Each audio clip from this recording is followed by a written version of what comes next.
Greetings, dear friends. This is Father Joseph Royan, a Redemptorist, and a very warm welcome to our little conversation on the lay partners in mission in the Congregation of the Most Holy Redeemer.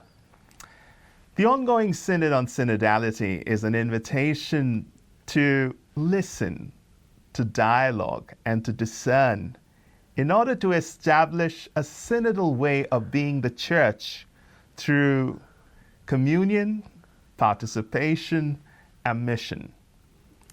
Long before the Synod on Synodality, we, the Redemptorists, have already started working on establishing a synodal way of being the Church, which is centered on being the people of God, a synodal way of journeying together through listening, through dialoguing, and through discerning. We have with us one such member of the lay partners in mission, Ann Walsh, a teacher by profession who went on to do her doctorate on lay formation in the Congregation of the Most Holy Redeemer, or the Redemptorist. She is a member of the General Commission on Shared Mission. She's also heading the office of the Shared Mission in our Congregation of the Most Holy Redeemer. She's also a member of the Conference of Bishops in Canada, where she helps the bishops in the field of catechism and evangelization. A very warm welcome to you, Ann Walsh, and a delight to have you with us because you are one of our long-standing member of the Redemptorist lay partners in mission, and you bring with us today your rich experience of sharing in the Redemptorist mission. So tell us a little bit about yourself. Sure. How did it all begin? Your association with the Redemptorists and your mission as lay partners in the Redemptorists. Sure. Thanks, Father Joe, very much. I appreciate that introduction. I always think there were two beginnings for me. The first was when I was a teenager. And though I didn't grow up in the Redemptorist parish, I grew up in our cathedral parish, but the Redemptorists were running a youth retreat program that my friends were going to. And so I got involved in that too, and I was attracted right away by the Redemptorists and the way they were doing things. They seemed to want to be with young people. They were happy to be with us, wanted to offer programs. They wanted to listen to us. And there was a mutuality about it that really caught my imagination as a teenager. But then I began to teach. And for me, I wanted to teach in a place where people had fewer opportunities, where there was poverty. I was drawn to places which didn't have all the advantages. And so I went away to teach, and I lost the connection with Redemptorists, but kept the connection with the poor. After a few years, I went to do my master's degree, and the Redemptorists were living right next door to me. And that's when I got reconnected, and this time the connection remained. The Redemptorists began to ask me to be with them on mission, to work on some of the youth programs that they were offering. In particular, a live-in program. Every spring, when the university semester would end, we had a program for young people where they lived in and were full-time engaged in mission. And we would do programs on prayer and spirituality and how to live that Redemptorist spirituality in the world. So again, my imagination was captured.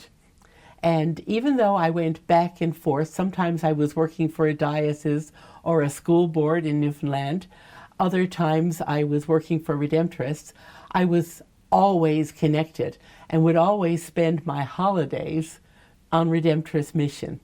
So it's always been part of my life. And eventually the Redemptorists invited me to be a lay missionary of the Most Holy Redeemer.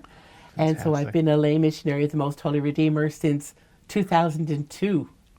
Wow, that's amazing, amazing. You know, there's something that you just shared that reminds me so much about who we are as Redemptorists.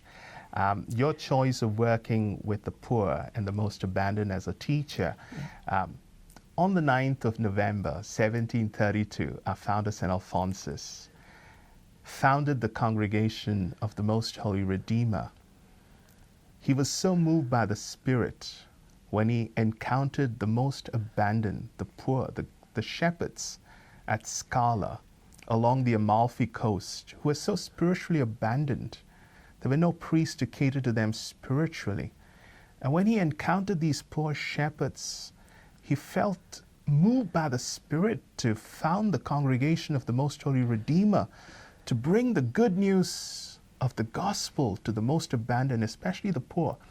And I feel, in a way, the Spirit inspired you because of the work that you have already been doing with the poor, to share in the spirit and the charism of our congregation as a Redemptorist missionaries and lay partners. I think there are two things in this. You talked about synodality earlier. Redemptorists, I think, in our very founding, in our constitutions and statutes, in our sense of mission, we've always had listening at the very heart of it. Alphonsus listened to the Holy Spirit, Very true. But he listened to the poor and was inspired by listening to both to found a congregation that would reach out, to go to where the abandoned were, not wait for them to come to him. That's And right. I think that listening to the Holy Spirit and to the voice of the poor is so much a part of who we are today.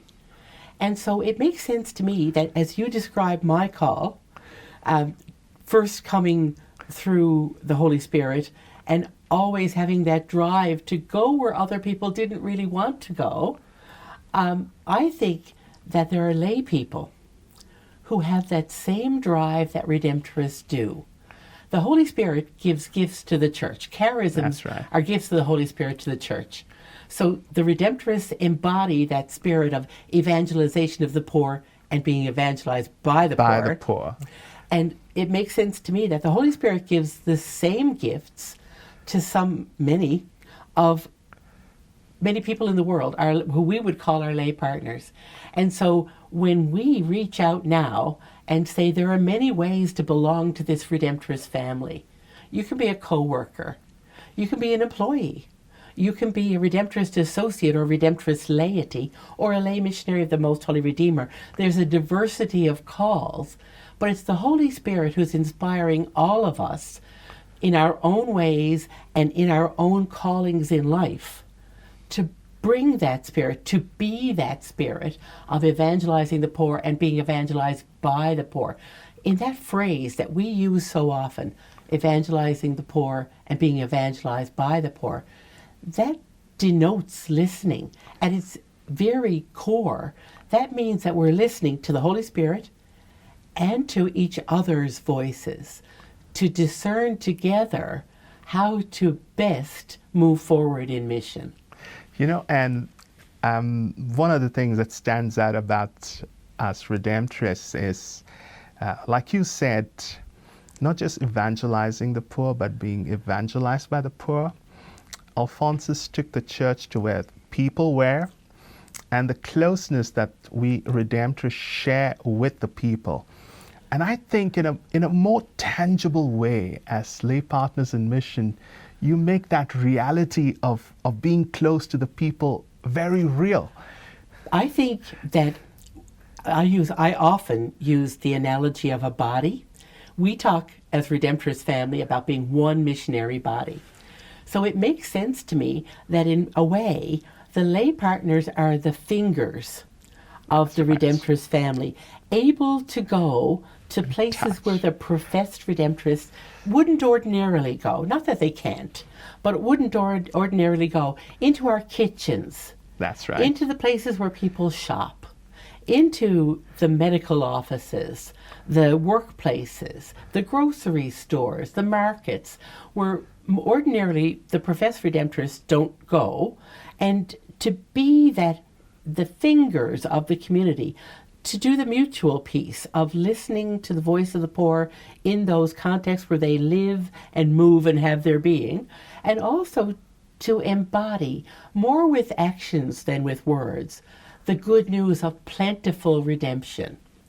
And so, I mean, I can give you examples, but I think when we look for lay partners in mission, we should be looking for people who embody that spirit of being the good news in all kinds of places in the world, in the marketplace, in the workplace, in the places where people volunteer. Not so much in our churches, though it can be there, but the people who will be the hands and the fingers and the feet of the Redemptorist community in the wider world, and be a means, a facilitation of that mutual listening that will allow us to be more fully in mission. That's true. And, and for most of our audience who are already excited about, being a part of this mission, tell them something about what we do as lay missionaries, as Redemptorist lay missionaries, and how they can become a part of it. Sure. I think let's start with the Redemptorist associates. That's right. They're the people who are attracted by Redemptorists. Yeah. Not just you're really good people, but they're attracted by that spirit of proclaiming the good news through the witness of our lives, and every now and then by the words we use, to the poor. So they're the hands and feet, they're the fingers who go out into our kitchens. More and more today, the mission field is not a foreign country. That's right. It's our own kitchens. It's in our own families. And so it's by proclaiming the good news by witness of love, patience, acceptance, openness, joy. That's how most people. So if we look for people who are living the good news with that spirit of mutuality and openness, that's our Redemptorist laity. And to invite them into groups and offer a formation that links what they're already doing with the spirit of St. Alphonsus. That's Redemptorist laity. And then every now and then, some of those people will be invited into Redemptorist mission, specifically Redemptorist mission. You might have them as catechists in a Redemptorist parish or shrine, or animating pastoral activity in a shrine, or preaching missions with Redemptorists. Those are your lay missionaries. That's right. So I think there'll be many more Redemptorist laity, but among our Redemptorist laity, some have a gift for proclaiming the good news, mainly as catechists and as preachers, that we will want to take advantage of as lay missionaries of the Most Holy Redeemer. So what happened to me was I started as a youth minister with Redemptorists. That's a great place to find our Redemptorist laity, because we'll find people in our youth ministry programs who are attracted by Alphonsus and by his great love of the poor. So that's where I started. But then Redemptorists began to see in me what I did not see in myself. They saw someone who, as a catechist, had skills for facilitation of small groups and had the beginnings of an ability to preach, to proclaim the good news to groups of people in preaching. And so they began to give me training, mostly on-the-job training, and critique my homilies, my sure. preaching. And so eventually I was invited more and more into those specifically Redemptorist outreach activities. And I have to say, I was hooked. I felt alive in a way I had never felt before. So for me, that whole experience of being a lay missionary of the Most Holy Redeemer has been an invitation to, like John 10:10 says, fullness of life. That's and right. in that Redemptorist spirit. So for me, it's been a journey of growth. I think it has been for the Redemptorists too. And we've really begun to find ways to invite more and more people into the diverse forms of connection and belonging in our great Redemptorist family, not for the sake of ourselves feeling good or just building the family, but for mission, for that ever more effective proclamation of the good news to the poor and to hear it from the poor. And our Redemptorist presence is across the globe, in most parts of the world. And I'm sure there are some out there who want to be a part of us. Can you just help them of how they could sign up to be lay missionaries of the Redemptorists, and what they need to do, and how they can become one? Sure. If you're in a place that has a group of Redemptorist associates, if you're in a Redemptorist parish or shrine or other missionary center that already has Redemptorist associates, go and ask about it. If you're in a place where there aren't Redemptorist associates, but there are ways of getting involved in Redemptorist mission in a shrine or parish or missionary center, seek ways to become involved and then ask. Ask for more specific Redemptorist formation. Ask about St. Alphonsus. The Redemptorists will only be too glad to share. But then from among those people, you will find, I think, those Redemptorist lay missionaries who will be engaged in specifically Redemptorist outreach and will become the lay missionaries of the Most Holy Redeemer. So if you're in a place where there are Redemptorists, ask about becoming a Redemptorist associate. If there aren't Redemptorist associates, start a group. Ask for help. You'll be amazed at the number of lay people who want to know more and who will find, the best way I can describe it, will find a spiritual home with the Redemptorists. It will make them better lay missionaries in the world. And could you share with us some of your special moments of your time of being a Redemptorist missioner as lay partners in mission? Sure. There have been so many, though. One of the moments that I think of often is Father Mike Braille, the former Superior General, and I were invited to go up to near the Arctic Circle to preach a young adult mission together one summer. We were with a group of mostly Inuit young people who had come from all over the north, the Diocese of Churchill-Hudson Bay. We had the most amazing encounter with those young people through that week. That always stands out to me as a mutual proclamation of the good news. We had one young man who translated everything we said in English into Inuktitut, and then he would translate back. The very first night, I had an experience on mission that I've never had before. We were planning a pilgrimage from the old town to where the village was now, and they were going to tell us the story of how they were evangelized on the way in their lives. And we were going to talk to them to put the gospel into dialogue with their experience. So one man turned to another and said, "Have you got a gun?" And the other man said, "I have a gun, but no bullets." And the first man said, "Oh, I have bullets, we're good." And I looked at Father Mike, and he looked at me with some trepidation. And I said, "Why do we need a gun on a missionary activity, on a mission?" And the young man said, "Oh, polar bears, to protect us from polar bears." And I never thought before about that reality of life, that if we were going to do a pilgrimage on the tundra, we would need to be protected from polar bears. So it just pointed out the whole importance for me of being respectful and knowledgeable about the culture into which we go, and to tread lightly and with respect, to really ask concrete, on-the-ground, practical questions about what's going to be necessary if we are to engage people in that culture. So that stands out for me as a wonderful experience of mission. I still go back to that often. Another for me is working with the Redemptorists in the province of Dublin and of being part of their novenas.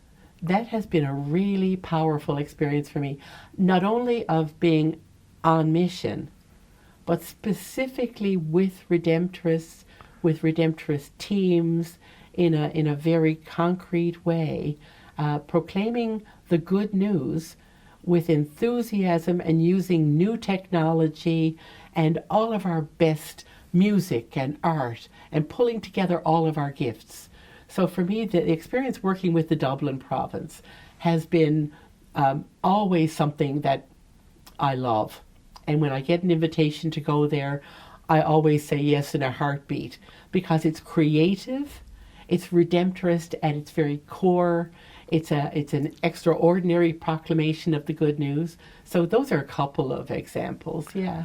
Thank you so much, Joanne, for sharing with us your wonderful experience of being and living the Redemptorist charism, and for your long, long journey with us, and for inspiring our audience today who want to be part of the Redemptorist way of life as lay associates or lay partners in missions. We will have a link about who we are, what we do, and how you could be a part of us in this video. So you could follow our website and get in touch with us, and we will be happy to have you on board with us and share our Redemptorist way of life in bringing the good news of God's redemption, especially to the most abandoned, the poor. God bless you, and thank you, dear Anne. You're very welcome.